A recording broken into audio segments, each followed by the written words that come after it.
infamous serial killer bury the chopper!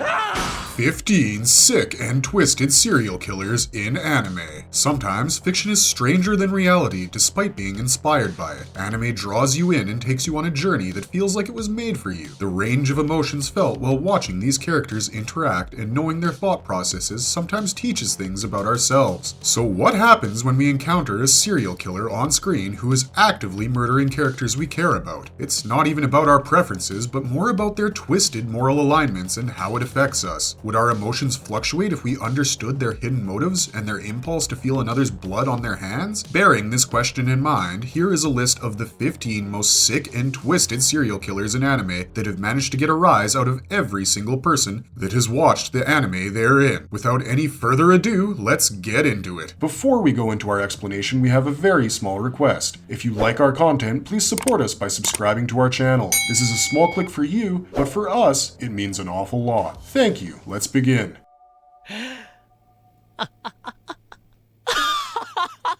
Number 1. Light Yagami, Death Note. If we were to go by popular opinion, most people would agree that Light was one of the most influential protagonists in anime of all time. Even if they're not a regular anime enjoyer, most people would recognize 3 things about him: his crazed laugh, the iconic potato chip scene, and his callous justice that almost led all of the people of this world towards doom. Since he was a high school student during the majority of his appearance in anime, he is seen in either his school uniform or a 2-piece suit. Despite his simple wardrobe, his handsomeness was noteworthy, since Misa Amane, being the star she was, couldn't keep her mind, soul, and body away from him. He is very much like his father, Soichiro, who works in the Japanese task force, due to their strong inclination towards justice, but his downfall begins the very day he laid his eyes on his future murder weapon, the Death Note. Light's mental corruption progressed rapidly due to his overwhelming desire to eradicate all the criminals from the world, and he began resorting to the Death Note more often than not. All the frustration within him had found an outlet now, and this transformed him into a cold, manipulating, ruthless murderer who will go to any lengths to justify his actions. His ambitious dream of making this world a noble one without any crime or injustice led to him calling himself Kira, or God, and rightfully so. I mean, I personally haven't met a person who can kill you just by knowing your name. All he had to do was find out the real name of the person he wanted to kill and decide on the time, date, and method of death, and then write it down and just wait. Wait till his perceived justice is delivered. Approximately 124,925 dead criminals are a testimony to his downward spiral and how his hubris led to his death at the hands of his beloved rival L's successor, Nier. His humiliating death was one of the most impactful death scenes in anime and will continue to remain so, simply due to the raw sympathy, anguish, and a tinge of relief it invokes in the audience. The fear of death vanishing from his eyes along with his last breath, leaving his body in an awkward position in the middle of the stairs, will be one of those images that stays with you forever.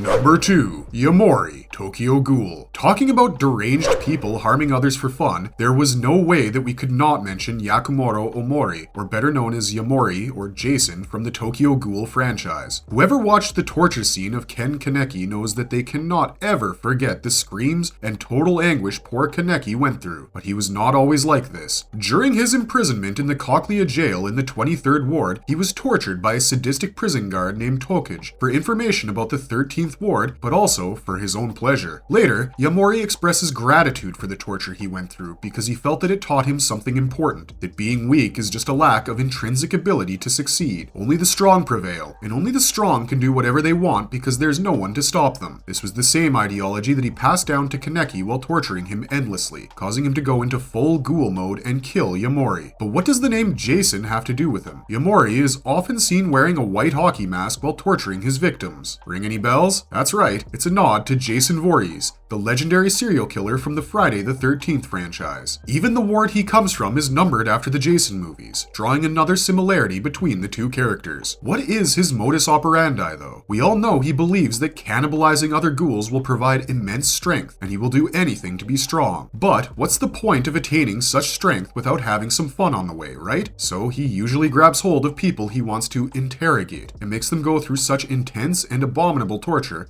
that death seems like heaven afterwards. Cracking his fingers while mangling someone's body and having a nonchalant, narcissistic attitude towards everything, Yamori's whole Jason persona ended up being one of the most feared presences in the series. The habit of cracking fingers was passed down to Yamori from Tokage, and Kaneki adopted the same style as if it were some sort of twisted generational gift. As infuriatingly terrifying as his actions were, I guess the only good thing that came out of it was unlocking most of the abilities Kaneki honed later on.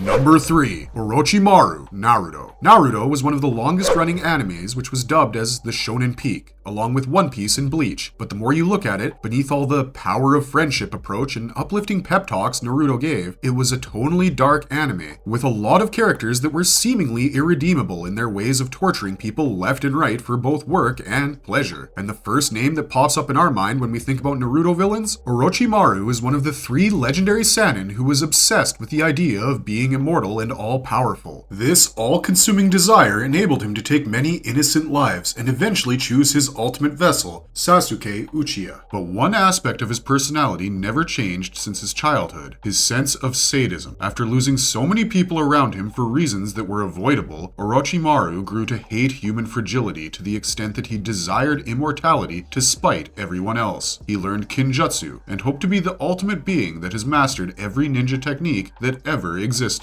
After many experiments and surgeries to undergo an ultimate transformation, his true body had become that of a great white snake, being able to have perfect control over his chakra and healing techniques beyond human comprehension. Owing to his appearance and his personality, it was only natural that he can summon Manda, the largest and strongest of all the snakes that can be called upon for assistance. Although his reformation in Boruto has shocked everyone, including the characters in the anime, his demented personality and his twisted ways of having fun in Naruto and Naruto Shippuden had everyone on their toes for a considerable amount of time. He mastered chakra control and body modifications, various nunjutsu, senjutsu, and summoning techniques, and most importantly, his aptitude for psychological warfare was off the charts. He had everything sorted out, but nothing worked out in the end. Why? Because his downfall was his arrogance, the overconfidence that he cannot be killed. His battle with Hiruzen left him crippled, and his encounter with Itachi left him baffled due to the lack of information he had on him. But in the end, who can really hate a hard-working antagonist who is hell-bent on making others' lives miserable? Despite all of his mistakes, Orochimaru will always be that villain who can be grudgingly forgiven due to his redemption arc. Pretty interesting, huh? Your very eyes! I am the infamous serial killer, Barry the Chopper!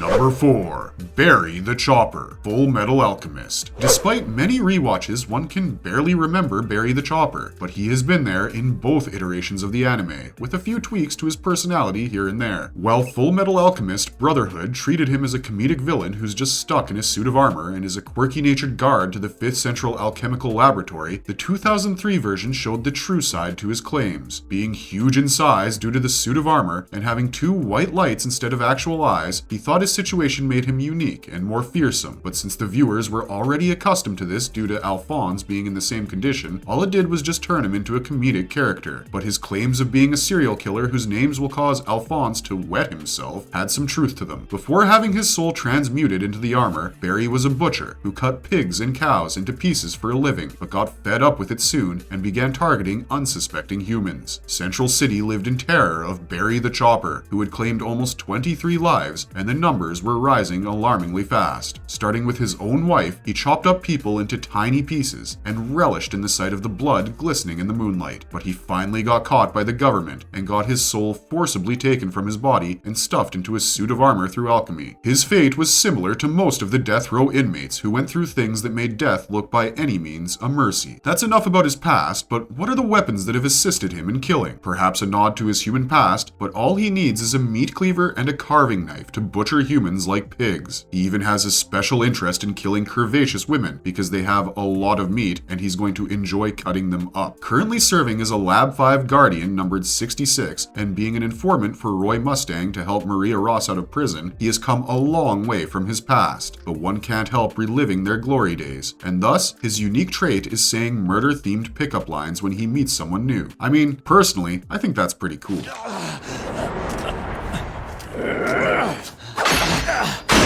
Number 5. Vicious Cowboy Bebop. There's something about the white-haired characters in anime that contributes to their twisted, cold, and ruthless personality. Look at Shigaraki, Kaneki, and Kanade Uryuu from Platinum End, and tell me if you don't see the similarity. Coming to Cowboy Bebop, this cool-looking anime that has a retro feel to it has a character that is worthy of being on this list. Vicious. True to his name, he has a cold, sadistic, bloodthirsty personality, and he's very ambitious, preferring to be alone most of the time. Being a core member of the Red Dragon alongside Spike Spiegel in his early days, he felt very betrayed when Spike left the Syndicate and tried to take Julia with him. This made him swear a blood feud with Spike and Julia, but especially Spike, since he trusted him more than anyone else. Though only 27 years old, he has a much older appearance because of his whitish gray hair, stress lines beneath his eyes like Itachi, and a face that looks like it's fed up with everything. The only smile seen on his face was of a sadistic or sarcastic nature. Lacking a moral compass and looking at everything with indifference, he is assumed to be what Spike would have been if he ever went to the dark side. Having no respect for his ancestors or any rules and regulations laid down by the van, he has a very cynical attitude toward everything and disregards things as if they were nothing. One would think his facial muscles were non-functioning if not for the smirks and scowls he gives during battles. Being a notorious assassin who kills without meaning, his choice of weaponry is rather simple. Katanas and throwing knives are all he ever used, but his proficiency in using them brought them to the level he was at. He earned the epithet the Snake due to his slithery and ambiguous nature that doesn't let anyone even want to trust him. But his death at the hands of Spike felt too personal to look at, like it provided closure for their complicated relationship over the years. But when I get out of here, somebody is going. Number 6. Tatsumi, Death Parade. When a person who has a strong moral compass goes through something that shakes the foundation of their beliefs, it always has disastrous results. Tatsumi from Death Parade is one such character. Having the appearance of a middle-aged man with wrinkles and slicked back hair, he wears the nice brown shoes that his deceased wife gifted him and had an air of self-righteousness about him. My poor husband, so busy you can't even remember your own birthday.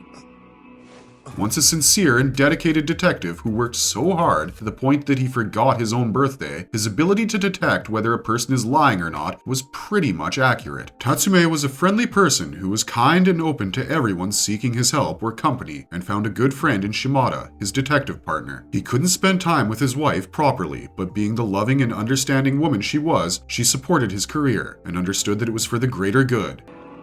She was killed. My wife was murdered.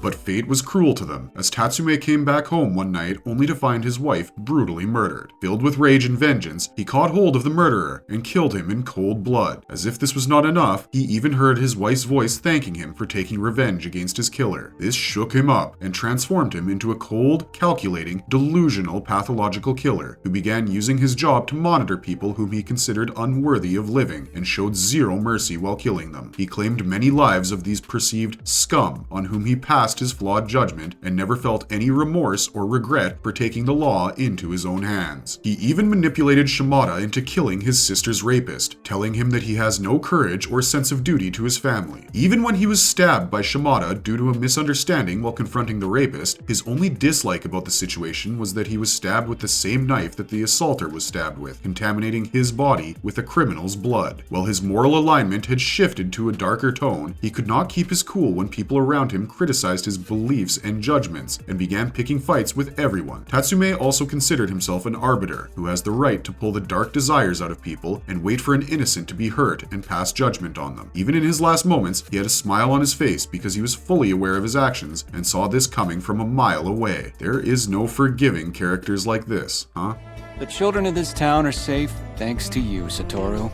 So congratulations, you got what you wanted. Number 7. Gaku Yashiro, Erased. Oh boy, we're in for a ride with this heinous monster. Gaku Yashiro from Erased pulled a fast one on the audience when he first appeared as a kind and respected teacher who was very popular with the kids and offered to help troubled students. But as the anime progressed, we got to see the true nature he was desperately trying to hide. Beneath the facade, he was a nihilistic, sadistic, and deranged serial killer who relished in the deaths of innocent children. His favorite book in his childhood was The Spider's Thread, Thread, where a man kills everyone in his way in order to climb out of hell, just by climbing on a spider's thread. There is no doubt he failed since the thread is fragile, and he was plunged back into hell. This was his inspiration when he set out to kill children, imagining that he was severing the spider's thread on the child's head, effectively ending his victim's life. He never treated anyone worthy of respect or adoration, and even killed his fiancée, father-in-law, and his older brother in cold blood after his needs were met. His method of killing had 2 steps. 1. Finding a scapegoat to frame the murder on, and 2. Isolating the child from anything that could implicate him during the murder. But fate had something else in store for him, as he was caught red-handed by the mother of the protagonist of the series, Satoru Fujinuma. As he was about to leave her house after killing her, he was spotted by Satoru, and this sparked a rivalry between them. He framed Satoru for the murder, and in order to escape imprisonment, his revival ability activated, and took him to 1988, when Yashiro had just started to commit his atrocious acts. Satoru tried to foil his plans, but failed, and so began a long line of investigation which eventually led Yashiro to be arrested. While even a couple of life sentences wouldn't suffice to punish his sort of villainy, everyone needs to be content with the fact that he will never commit another atrocity again.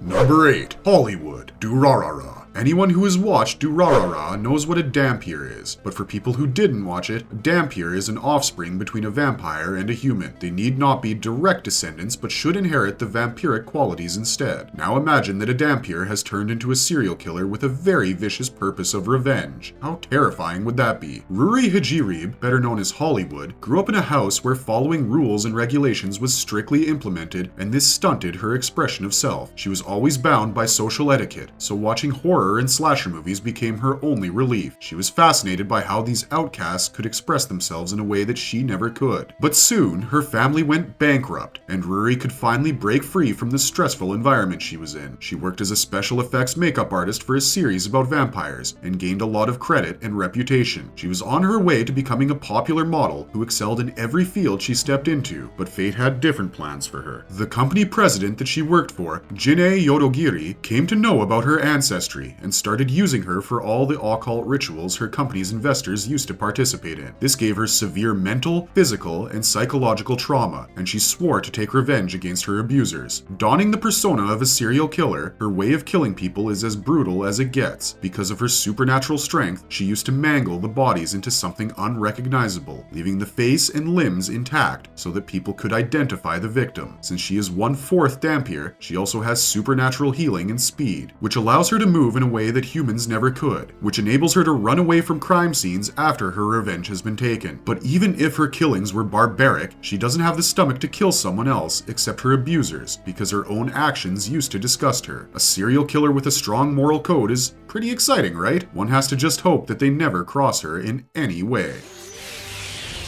I'm not finished with you yet!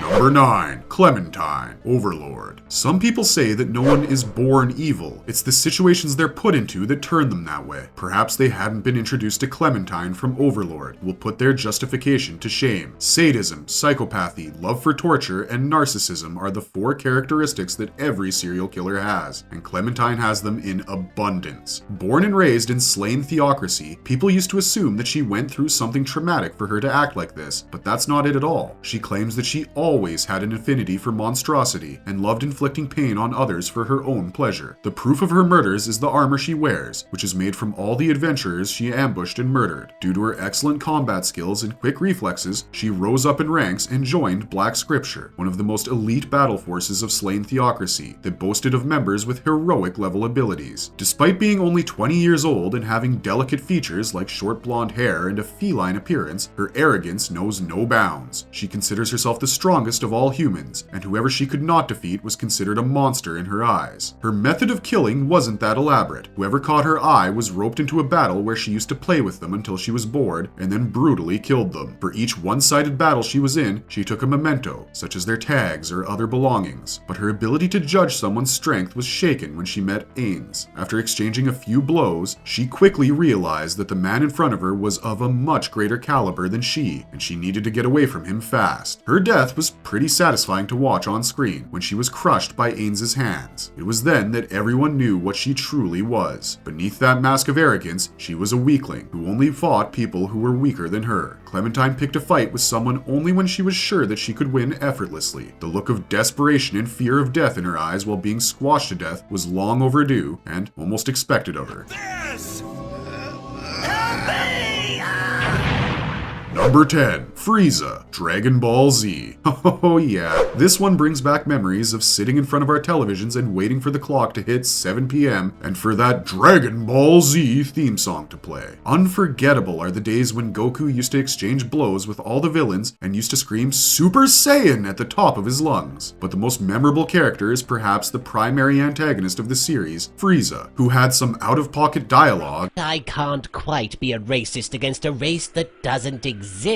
And some crazy fight moves to show off. Perhaps the funniest thing about him, apart from his appearance, is the fact that his name is a modification of the word freezer, and his underlings are named after things that are refrigerated. The true nature of his arrogance and brutality are often hidden behind his tasteless quips and sarcasm, which is dark and twisted. A descendant of King Cold and the Emperor of Universe 7, he is also the supreme commander of his own army, so that's a power trip all on its own. Being chosen for Good Boo's replacement in the Tournament of Power and attempting to invade Earth several times after his battle with Goku on Namek, he is probably the most repeated villain in the whole series. So what makes him so special and powerful? Having royal blood in his veins, his abilities and transformations are nothing to scoff at. Some of his abilities, such as Death Beam, Death Ball, Death Cannon, Psychokinesis, and Death Saucers, are quite formidable to battle with, but one of his attacks, Destroy the Planet, was strong enough to blow Namek up during his fight with Goku. A unique thing about him is that he undergoes physical transformations to limit the amount of power he has, rather than increasing it as other characters do. Frieza has a total of 4 physical transformations from first form to fourth form, which is his true potential. He has stated that even controlling himself in his second form is difficult because of the immense energy he has within, but there was another form that even Vegeta was too afraid to face. That's right, Golden Frieza was a form he achieved while training to defeat Goku, and this form had so much power that it was way beyond the final form he had before. But power like that isn't something that can be kept to oneself forever, and it was true in Frieza's case as well. During his final fight with future Trunks, he got sliced into pieces and blown away into the void, with his father following suit shortly after. Akira Toriyama created one of the most iconic villains in the history of anime, and we can never thank him enough for bringing Frieza to life.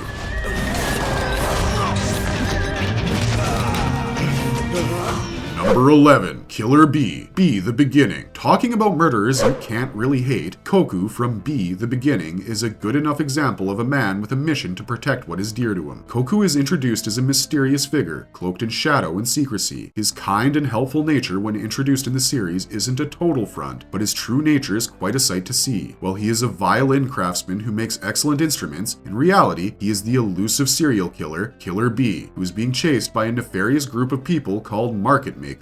Koku is one of the genetically engineered superhumans named the Promised Ones, who were created by a group of scientists who found the bones of a group of winged humans called the Gods. But due to corruption of their minds in favor of profits, they kept inbreeding the creatures born from the DNA extracted from the bones, and this resulted in a bunch of insane and deformed superhumans, which Koku and his childhood love Yuna were a part of. As the series progresses, we get to see the way he kills criminals and people who threaten his goals. While the exact method of killing is not shown on screen, he carves a bee into the forehead of his victims, along with a few slashes beside it. He possesses incredible strength, speed, and agility, as well as the ability to manipulate objects and create destructive shockwaves with his hands. When he engages in combat, Koku often uses a combination of hand-to-hand combat and his special abilities to overpower his opponents. He is able to move quickly and strike with devastating force, often leaving his enemies incapacitated or unconscious. While Koku's methods of killing are not typically shown in graphic detail, it's clear that he is a highly skilled and lethal fighter. However, it is worth noting that Koku is not a sadistic or brutal character, and his use of violence is typically in service of his larger mission to protect the ones he loves, especially Yuna, and to stop market makers' nefarious plans. His relationship with Keith Kazuma is rather interesting. While the two are initially enemies, they eventually develop a grudging respect for one another. Koku sees something of himself in Keith, and vice versa. While he is reunited with Yuna in the end, and all ends well for them, his indiscriminate killings of criminals lie in the gray area of morality.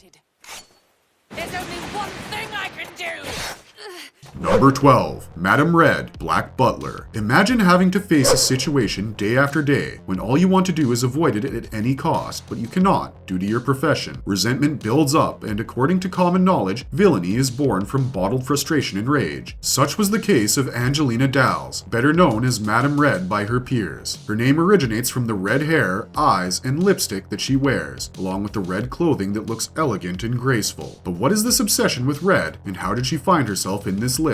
Angelina was a calm and thoughtful girl who dearly loved her sister, Rachel Phantomhive. I had hated the red hair I'd inherited from my father.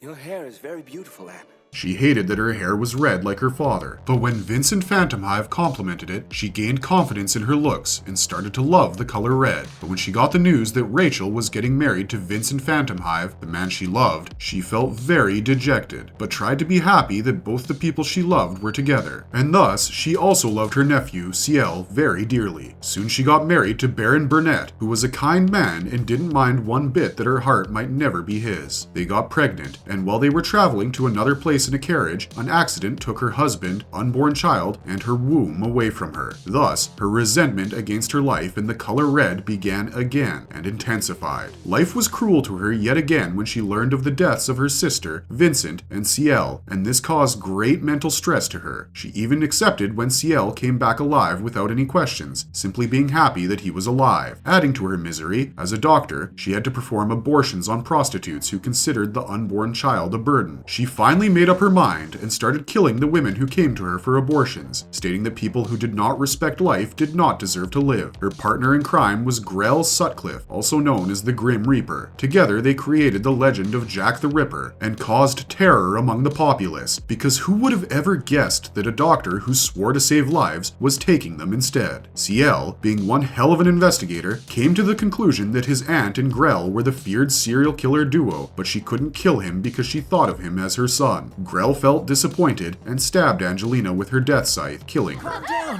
I'm sure that you can get... Number 13. Shion Sonozaki, When They Cry. You might have heard of killers coming from abusive homes or undergoing some severe psychological trauma, but have you ever heard of a parasite that makes people go psychotic? Hinamizawa has that problem in abundance. That's where Shion Sonozaki comes in. Coming from an influential family and having a twin, Mion Sonozaki, Shion has always been compared to her sister. Her grandmother quite often discriminated against Shion, and this caused immense resentment to build up. No one knows when she was afflicted by the parasite, but her behavior underwent a drastic change during high school. Before long, her killings began, and the town had never seen such cruelty before. The brutality ranged from torture from tasers, crucifying someone, and murdering so haphazardly that they are unrecognizable. Perhaps her psychosis began after she fell in love with the protagonist, Kechi Maebara, and that does not make it seem better. Personality-wise, Shion proved to be pretty resourceful and intelligent, making her a prized member of her Yakuza-affiliated family. She is also skilled in martial arts and has an athletic body. Shion Sonozaki's character represents the theme of identity and the struggle to reconcile different parts of oneself. Her constant switching between identities as Mion and Shion reflects her desire to escape her family's influence and create her own identity. Her inner conflict between her loyalty to her family and her desire for revenge also reflects the theme of morality and the struggle between doing what is right and doing what is expected of us. But then, the more you look, the more you find all kinds of neat and crazy stuff around you. Number 14. Ryuunosuke, Fate Zero. Death is a concept that many have been fascinated with over the years. Some have caused their own in the most bizarre way possible, while some cause the deaths of others in a cruel manner. Ryuunosuke from the Fate Zero series is a person who has always relished in the idea of death, and considers it a sort of prohibited knowledge that humans should not have, but desire. He states that he wouldn't have turned into a killer if video games did not glorify the brutal ways people were killed, and the way the blood splashed around and made everything beautiful. His way of squeezing someone's life forces out was very vivid, and he ensured that his victim knows when their breath is being drained out of them. He considered it as cool, and that he was doing a favor to the people he was killing, because they have gained the forbidden knowledge. They were treated with dignity, because he took extreme care to make sure that it was pleasurable for them. As despicable as he is, he met his end in the exact way he envisioned, the sound of blood pumping in his ears and a smile on his face, knowing that this was the best feeling of his entire life. You make me laugh. Inspector, really? Number 15. Moral, Hamatora. At Facultas Academy, Moral was probably the most immoral professor who targeted his own race, minimum holders. For your information, minimum holders are people with supernatural abilities that activate when the users are doing something specific, like a trigger. It's unclear if he considers them a threat to his power or considers it a game, or, even worse, if he considers adversity a trigger for his pupil's power. His nature has been described as psychopathic, psychotic, and threateningly intelligent. While talking to Art, he confirmed that he has no morals when it comes to facilitating power to his students. He's willing to go as far as killing someone for his goals, and would not even regret it because he thinks he's in the right. He was infatuated with Nice, but in a mentor-pupil sort of way, where he wanted Nice to be as powerful as possible, and began pressuring Art to be just as strong so that Nice is not lonely. Being a 2 minimum holder, his body has a weak disposition in general, but the abilities he has, transformation and warp, are some of the most powerful abilities anyone has in the series. Art began to resent Moral because he thought the professor was toying with him, knowing that he desperately wants to manifest a minimum and harbored mild hatred for him. But one thing never changed, and that is the friendship between Art and Nice. Even after Nice dropped out, Art considered him dependable and a good friend. But in the 12th episode, Moral is shot by Art as he was in a feeble state and shocked Nice because he was fearing this change would happen. Moral was an excellent manipulator who managed to corrupt Art and turn his innocence into something disastrous. To be fair, he did deserve it, and perhaps he saw it coming from a mile away. I'm sure that you can get...